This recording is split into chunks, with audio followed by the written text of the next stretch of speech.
Happy Valentine's Day. From VOX. WVOX.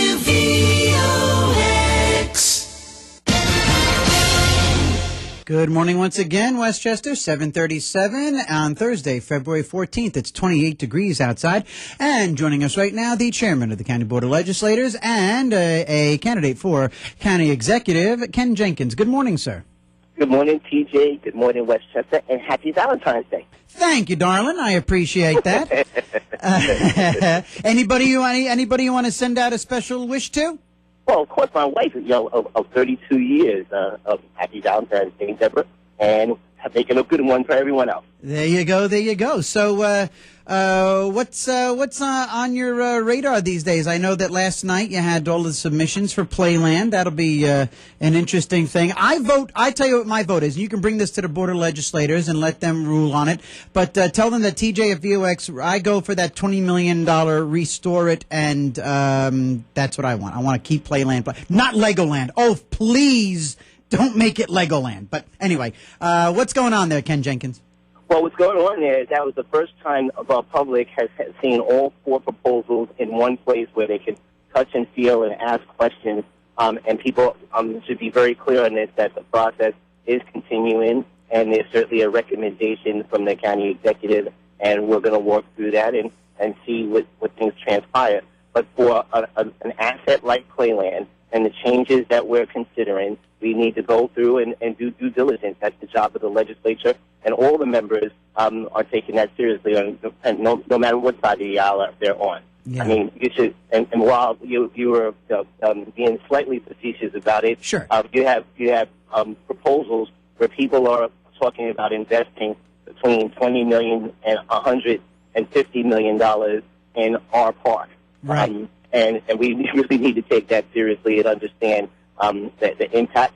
And certainly people should understand there's choice number 5, which people forget about, which is listening to the ideas that have come up and implementing those changes and moving forward with not a different vendor. The park last year made $1.6 billion if you extract the debt service from it. So we're doing okay, right? It's not that we're having a situation, but we do need to make some modifications, investments, and changes, and we can do that together. Yeah. All right. Okay. 7:39, 28 degrees. What else is on your agenda as you go around the county these days, sir? Well, what's going around right now is that we certainly are going through a process of understanding the impact of the changes as far as investments, whether those are in infrastructure changes. I know that since we talked last, we had our rollout of our capital projects that the board has approved already, where there are 333 open projects, 11,000 jobs, $1.1 billion worth of capital projects that the board's already approved. It doesn't need anything from the Board of Legislators.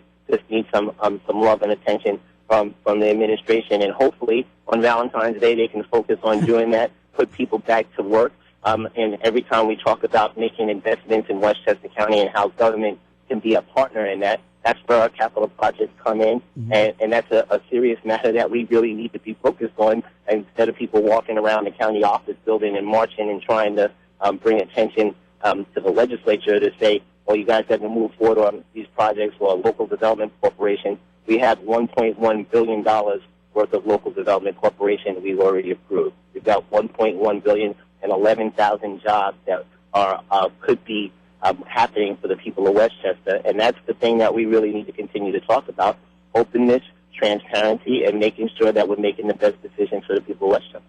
All right, sounds good. And I'll give about 60 seconds. Any thoughts on the president's State of the Union? Well, in the State of the Union, it's clear that the president in his second term is going to focus on the middle class and building back up that middle class. You know, you see a situation where people, again, have not had their wages increased from a minimum wage perspective. The companies are doing fine. You know, the Dow's over 14,000.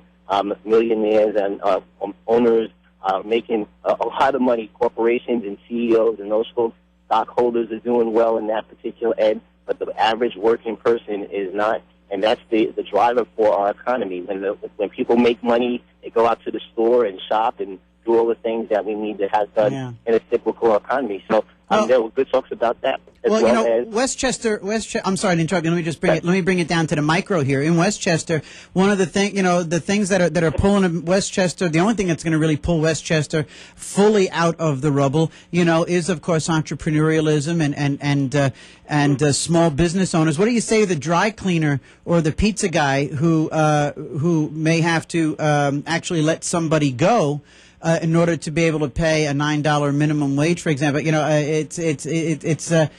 Sure, corporations are great and the stock market's through the roof, but your mom and pop businesses, they're still in a recovery mode. Now you're going to tell them they got to pay people more money? That's either going to close the business or force them to actually fire people. What do you say to that?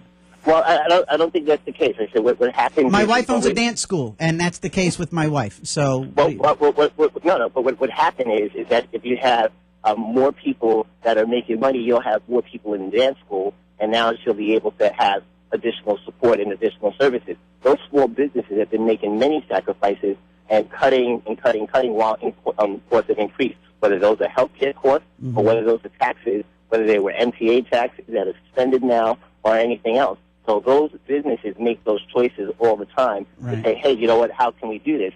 And if their customers, their clientele, in the dance studio and dry cleaners, etc., people don't bring as many things into the dry cleaners, that means that they have to make adjustments and lay people off. So it is a cycle, and you know what? And it actually starts at government, and that's really the interesting point, is that if you have a baseline of middle-class workers, the hardworking people, they're the ones that build up, and they send their kids to school, and they send them to college, and they do all the great things, send them to dance school, get them involved in programs and active school activities that all works together. Hey, so we were able to do that for a long time. In the 2000s. Sure. So, listen, I've got about 20 seconds. I don't want to cut you short. But next week, I'd love for you to tell me. We can talk about it again, maybe. And maybe I'll have my wife on the line. You can tell my wife how the government made her business successful. Anyway, listen. Well, I didn't say that. Oh, no, of course not. No. Hey, listen, Ken Jenkins, thank you, sir. Happy Valentine's Day. Have a lovely evening with your wife, and drive safely as you go about the county. And have Westchester have a great day. Thank you, sir. Bye-bye now. All right, there you go. There's Ken Jenkins, and I thank him for his time, the chairman of the County Board of Legislators. It is 7:44, time for the quarter of the hour news from Fox News. Stay right there. Good morning, Westchester.